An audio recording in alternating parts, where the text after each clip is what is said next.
Arabian country में एक मूसा अलामी नाम का व्यक्ति था।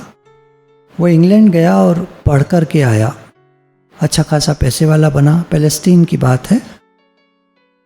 लेकिन वहाँ की लड़ाई झगड़े में उसका सब कुछ चला गया और उसका घर भी चला गया।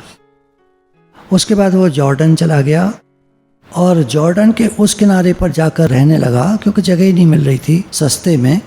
उस साइड में जाकर रहने लगा जिसके पास से फिर डेजर्ट शुरू होता था। कहीं कहीं पानी के कोई स्रोत थे उस इलाके में, कहीं कहीं बहुत कम पानी के, क्योंकि उसके बाद फिर डेजर्ट था। और यहाँ गर्मी बहुत पड़ती थी, तो खेती बाड़ी कोई नहीं होती थी। अब इसने सोचा कि जो जॉर्डन रिवर बहती है, कई किलोमीटर दूर बहती थी, तो वहाँ से मैं पानी का कुछ इंतज़ाम करूं। पर इतना लंबा कैनाल बनाने के लिए बहुत पैसे चाहिए थे जो उसके पास नहीं थे। उसको एक दिमाग में ख्याल आया कि यहाँ ज़मीन के नीचे भी पानी होगा तो। लेकिन क्या है कि इन इलाकों में, अरेबियन कंट्रीज़ में पानी है नहीं नीचे, या तो तेल निकलता है या फिर रेगिस्तान है। इसने कहा मैं कोशिश करूँगा।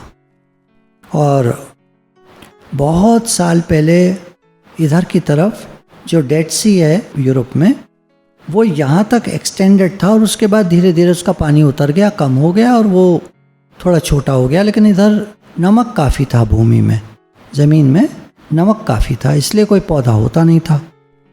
अब इसने सोचा कि कैसे करूं।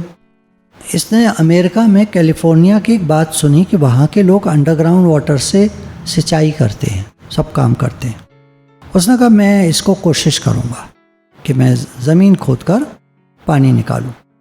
लोगों ने उसका साथ नहीं दिया, मना कर दिया। अब हर कंट्री में कुछ गरीब लोग रहते हैं।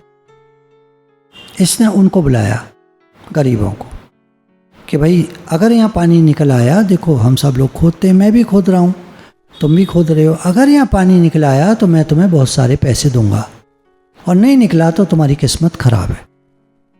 उन लोगों ने सोचा काम तो कोई हमारे पास है नहीं, हम वैसे ही गरीब हैं, चलो कोशिश कर लेते हैं मिलकर। मुश्किल से एक टाइम की रोटी मिलती थी उनको। शॉवेल लेकर, फावड़े लेकर वो लोग एक जगह खोदने लग गए, सारे के सारे। इधर उधर के लोग आते और उन्हें खोदते देखकर हंसते।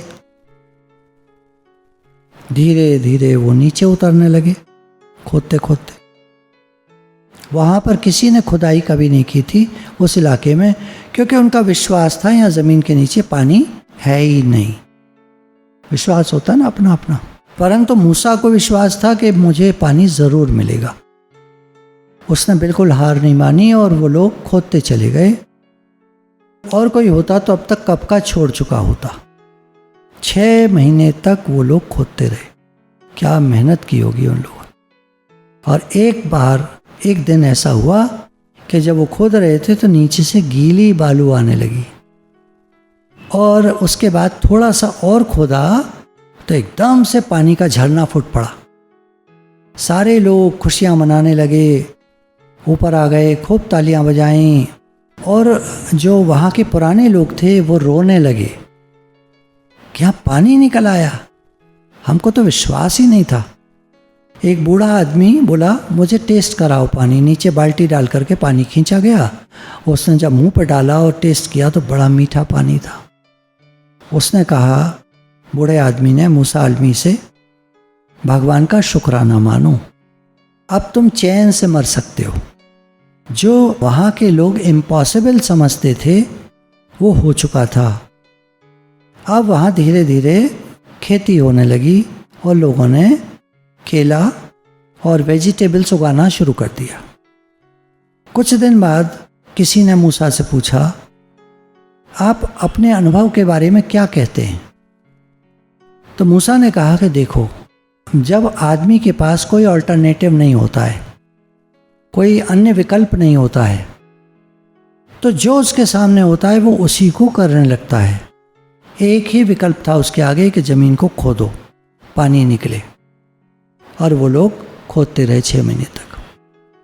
उसने कहा लेकिन भगवान की मदद के बिना ये नहीं हो सकता था, तो मैं सारा श्रेय भगवान को देता हूँ, उन्हीं की कृपा से ये हुआ। कहानी के अंत में इन्होंने भगवान को आगे कर दिया।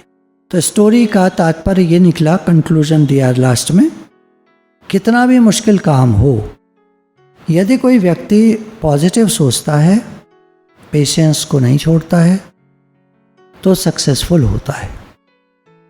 इसमें एक और बात है, विश्वास, श्रद्धा, और जैसे हम लोग जो भगवान के रास्ते पर चल रहे हैं, हमारे लिए एक खास बात है गुरु की आज्ञा में चलना।